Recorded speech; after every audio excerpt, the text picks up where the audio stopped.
Welcome, everyone. We're diving deep into the world of Bobby Orr and the Big Bad Bruins. Those Bruins, yeah. That legendary team that ruled the ice in the late 60s and early 70s. Exactly. But we're going way beyond just, the scores and the stats. Right, we're going deeper. We're using excerpts from this book, Bobby Orr, and it's amazing. It really captures like the whole feel of that era. You get the personalities, the culture, everything happening around the sport. It's like a time machine, almost. Totally. So get ready, everyone, for a whirlwind tour of Boston hockey history. We're talking tough guys, we're talking, groundbreaking moments, and we're talking about a dynasty in the making. All right, so before Bobby Orr even hit the scene, Boston wasn't exactly a hockey wasteland. Right. Oh, absolutely not. No way. Hockey had deep roots in New England. I mean, you go way back. You got legends like Hobie Baker. Yeah, Hobie Baker, I've heard the name. This guy, he was incredible. Amazing amateur player. Sadly, he died young. But you know that college hockey's highest honor, the Hobie Baker Award? Oh, yeah. It's named after him. Serious history. Wow, so that name has a lot of weight behind it. But then you have the Bruins' early years, and you've got guys like Eddie Shore. And I've heard some stories. He was a bit of a wild one. Oh, yeah. Eddie Shore. Well, he was known for two things: his incredible skill and his temper. The book actually compares him to Ty Cobb. Ty Cobb from baseball, right? Yeah. Baseball's a notorious hothead. That means basically he was super aggressive, always stirring up controversy. There's actually this crazy story about Shore. He lays this brutal hit on another player, Ace Bailey, and Bailey's father. He travels all the way to Boston with a gun. Wait, he was going to shoot him. That was the plan. But luckily, the Bruins manager, Art Ross, he finds Bailey's father at the hotel bragging about what he's going to do. And so Ross, along with a cop, they managed to talk him down, get him a few drinks, and then send him back to Toronto, disarmed. No incident. That's intense. It's hard to even imagine something like that happening in today's game. It really highlights, though, how different things were back then, both on the ice and off the ice. For sure. A different time. And while Shore was maybe, extreme with his style of play, it does show you that toughness was already part of the Bruins' identity, even way back then. So you've got this history of tough, talented players, but the Bruins weren't always a powerhouse, right? When did things start to really change? Things started to shift in the late 50s and early 60s. That's when you have Willie O'Ree breaking the NHL color barrier in 1958, playing for the Bruins. Wow, that's a massive moment, not just for the Bruins, but for the entire sport. Absolutely. A huge turning point. And it's interesting because O'Ree's journey, it wasn't easy. The book talks about how he faced a lot of racism, particularly when he was trying out for baseball's Milwaukee Braves. And get this, he actually lost sight in one eye. What? Yeah, due to an injury. But he kept going, he persevered, he made it to the NHL, shattering expectations all the way. Just think about the impact that had on the sport, on society as a whole. It's truly inspiring. Talk about strength and determination. O'Ree didn't just break a barrier. He, paved the way for so many others and helped make hockey a more inclusive sport. Absolutely, 100%. Okay, so we've got this foundation, right? Tough players. O'Ree comes along, breaks barriers, but dynasties don't just appear overnight, right? What were some of those key pieces, the things that fell into place that helped the Bruins become what they were? Well, first, you have to talk about Milt Schmidt. He becomes the general manager. Milt Schmidt. Yeah, and he had this amazing talent for spotting players, draft picks, trades. He built the foundation for this dynasty that was about to explode. So he was like the architect. Exactly. And it was one of the biggest moves he made, bringing in Phil Esposito. Esposito! Wait, didn't he think he was being sent to, Hockey Siberia or something? Yeah, he was traded from Chicago, and he thought he was going to miss out on all that playoff bonus money. But he was not happy. In fact, he announced the trade live on his own TV show. He had his own TV show. Yeah. It just shows you the kind of personality he had. Big, bold, unpredictable. And on top of that, he was an amazing player. Esposito brought this totally dynamic style to the game. Fast, powerful, and a wicked shot. Wow. And then you add Jerry Cheevers to the mix, right? The guy with the interesting style in the net. Oh, yeah. Cheevers was known for playing way out of the crease, almost like another defenseman out there. It was pretty unorthodox, threw a lot of opponents off. Yeah. And then, of course, there's that mask, the stitches. Yeah, the stitches. How did that even start? Apparently, he was trying to skip out of practice one day, so he pretends to be injured after a puck hit his mask. The trainer drew a stitch on it as a joke, and it just stuck. That's hilarious. So you've got this core of talent, you've got a brilliant GM, and this history of toughness, and then Enter Bobby Orr. His arrival in Boston, man, it was like a Hollywood premiere. Really? Media frenzy, expectations through the roof.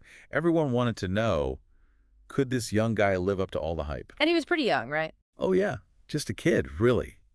There's actually this funny story from his first training camp. He's this small young guy, and he announces that he's a defenseman. Okay. And the whole room, full of these huge guys, they'll burst out laughing. They totally underestimated I him. love that. Classic underdog story. Okay, so tell me about that debut game. What was it like? It was impressive. Mm-hmm. He's out there blocking shots. He's so poised. And you can just see, like, the intelligence he played with. Beyond his years, really. And then, of course, there's the first goal. The one with the 5-minute standing ovation. The very same. The whole city of Boston, it was like they knew they were seeing something special. And from that point on, the bond between Orr and the fans, it was unbreakable. Okay, so you have this incredible talent, this dedicated fan base, but the Bruins, they weren't just known for scoring goals. That nickname, the Big Bad Bruins, it suggests something more, doesn't it? You're right. It wasn't just about skill. It was about this tough, physical style of play. And it didn't always make them popular. One rival coach called them headhunters. Wow. I bet their coach, Harry Sinden, had a response to that. Oh, for sure. Sinden defended them. He said it wasn't about being dirty. It was about earning respect, standing up for yourself. Back then, that physicality, it was just part of the game.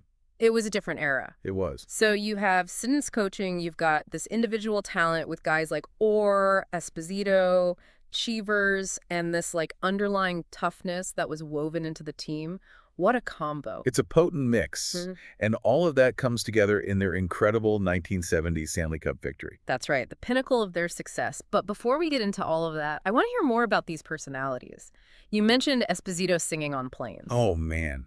Stories galore. Yeah. Esposito belting out tunes on flights, Derek Sanderson pulling pranks, Wayne Cashman, this guy did an impromptu striptease one time. They were a colorful bunch. Sounds like they were almost as entertaining off the ice as they were on it. That's a great way to put it. They brought this energy, this swagger. It captivated fans. Okay, so you've got the talent, the personality, and a coach who really instilled that grit in his players. Seems like all the pieces were in place for something truly remarkable. And that's where we'll pick it up after a quick break. Stay with us as we dive into that 1970 Stanley Cup run. Bobby Orr's iconic cup-clinching goal, all of it. We left off talking about the talent and the big personalities on those Big Bad Bruins. But, you know, to become a real championship team, you need a system. You need strategy. You got it. And that's where Harry Sinden comes in. Right. A brilliant strategist. Got a coach, right. Yeah. You can see his fingerprints all over this team. Defense-first mentality. They were relentless on the puck, always tight checking, always working to shut down scoring chances. But that physical play, it wasn't always popular, was it? Some people thought the Bruins were, you know, a little too rough, even dirty. Remember, one rival coach even called them headhunters. Right, right. And Sinden always defended them. Always. He'd say, it's not about being dirty. It's about respect. It's about making your presence known, letting the other team know they can't push you around. It was a different time, you know. That level of physicality was part of the game. Okay, so you've got this incredible coach, Sinden, who wasn't afraid to, you know, push the boundaries a bit. You've got this mix of veterans and young, hungry players.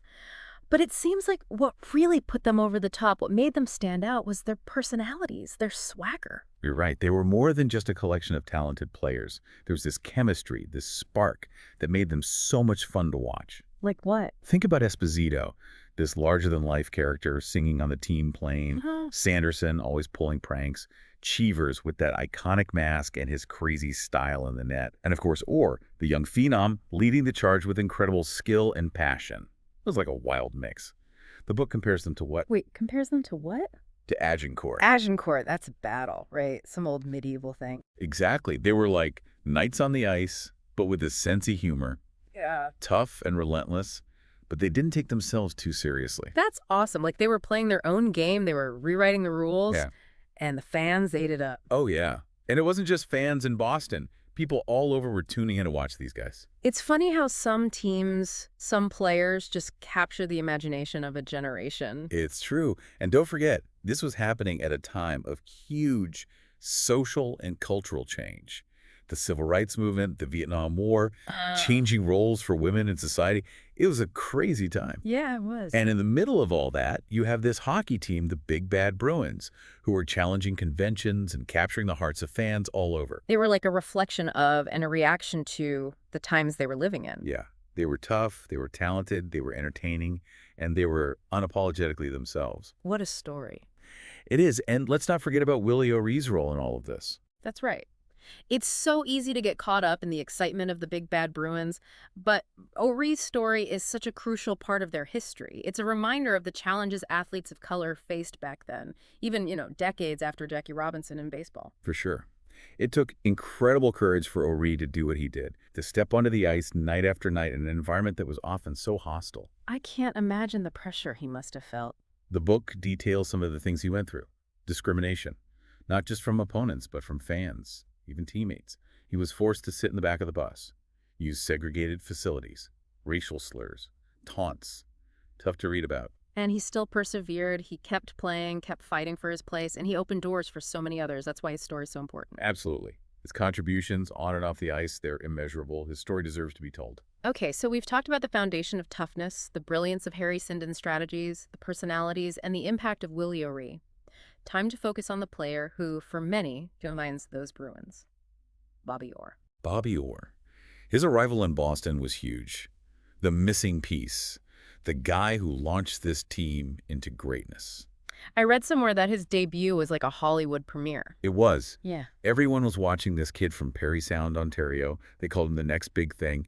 The expectations were crazy. And he met them, didn't he? That first game, the first goal, legendary stuff. It really is. He was so smooth, so effortless on the ice. Even that first game, he's blocking shots, making these amazing passes, just playing with this confidence and intelligence. Remarkable for someone his age. And that first goal, that one with the 5-minute standing ovation, that made him a fan favorite right there. Oh, absolutely. And Yeah. people all over were taking notice. This was a special player. So all these things coming together, Sinden, the personalities, that toughness, O'Ree's impact, or arrives and the whole team levels up. No wonder they won the Stanley Cup. 1970, the Stanley Cup. It was the culmination of years of work, dedication, and belief. They went up against the St. Louis Blues.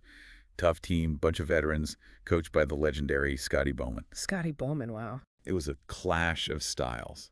High-scoring Bruins versus the defensive-minded Blues. Like David versus Goliath. That's a great way to put it. It really caught everyone's attention. I bet those games were intense. That final game, the cup clinching moment, how they made history. I can't wait to hear about that.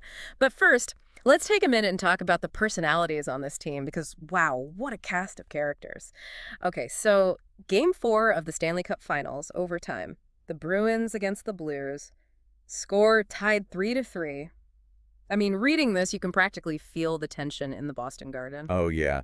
This is one of those moments where everyone remembers where they were when it happened. So set the scene for us. What's it like in those final seconds leading up to, the goal? Boston Garden is absolutely electric, packed. Everyone's on the edge of their seats. You can hear a pin drop as the puck is dumped into the blue zone. Then it takes this crazy bounce right off the boards. Goes right to Derek Sanderson. He corrals it, looks up, and who does he see? Bobby Orr streaking towards the net. It's like destiny almost. You can say that. Yeah. Sanderson sends a perfect pass right onto Orr's stick. And then Orr, with that speed, that incredible puck handling, just flies past the Blues defense. Glenn Hall, the Blues goalie, he had no chance. The shot, unstoppable. Cool. The Bruins win the Stanley Cup. The place must have The erupted. book describes it as pure pandemonium. Fans going crazy, players piling on top of Orr, just pure joy. That iconic photo, right? Or flying through the air after he scores. It just captures the emotion of that moment perfectly. Perfectly. But then, amidst all that celebration, something really interesting happens. It tells you a lot about Harry Sinden. Oh, what happened? Well, Sinden's obviously thrilled they won the Stanley Cup, but he was also in this ongoing salary dispute with the Bruins management. Felt undervalued. Wow, so even in that moment of triumph, there's this tension. Exactly. And then just days later, boom, Sinden drops a bombshell. He announces his retirement. He walks away from a championship team. I Yeah. don't know if I could do that. Bold move. It shocked everyone. But for Sinden, it was about principle. He felt disrespected. He knew his worth. It takes guts to walk away like that. It really does. Makes you think about all the stuff happening behind the scenes, Players, coaches, management. It's a whole other story. Totally. But the Bruins, they weren't just a one-hit wonder, even though Sinden left. They stayed competitive for a few years after that 70 win. Right, guys like Ken Hodge, Wayne Cashman stepped up, and you still had Orr leading the charge. Yep. But like all dynasties, time catches up. Orr's knee problems started to get really bad. His career was cut short, which is so sad.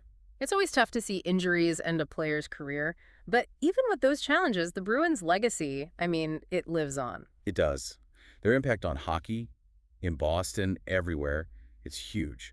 The way they played, tough, skilled, and so entertaining. They inspired a whole generation and helped make hockey popular here in the U.S. It's amazing. A team becomes so much more than just players on the ice. They become like a symbol, a city, an era, a whole spirit. And with those Big Bad Bruins, their legacy, it still inspires hockey fans today. So what are the big takeaways here? We've covered a lot of ground, from the early days of hockey in Boston to the rise of this incredible dynasty. We saw the impact of Willie O'Ree, we talked about Harry Sinden's strategies, and we saw the magic of Bobby Orr. But beyond the stats, what's fascinating is how this team reflected what was happening in the world around them. Those social changes, the cultural shifts. They challenged conventions, they broke down barriers, and they did it their own way, with swagger and style. They're a great example of how sports can be like a mirror to society, reflecting our values, our struggles, even our triumphs. They remind us that a team can be about more than just winning. It can be about making a difference, inspiring people, changing how we see things. And as you think about that legacy, those Big Bad Bruins, think about this. Would their style of play work in today's NHL? The game has evolved, but would it work? It's a question people still debate. That's what's great about exploring history, isn't it? It gives us a new lens to look at the present and makes us think about the future. And if you want to really dive deep into the world of Bobby Orr and the Big Bad Bruins, I highly recommend checking out the book we used, Bobby Orr. It's got so many incredible stories, things we couldn't even get to today. Keep exploring, keep learning, and keep that love for the game alive.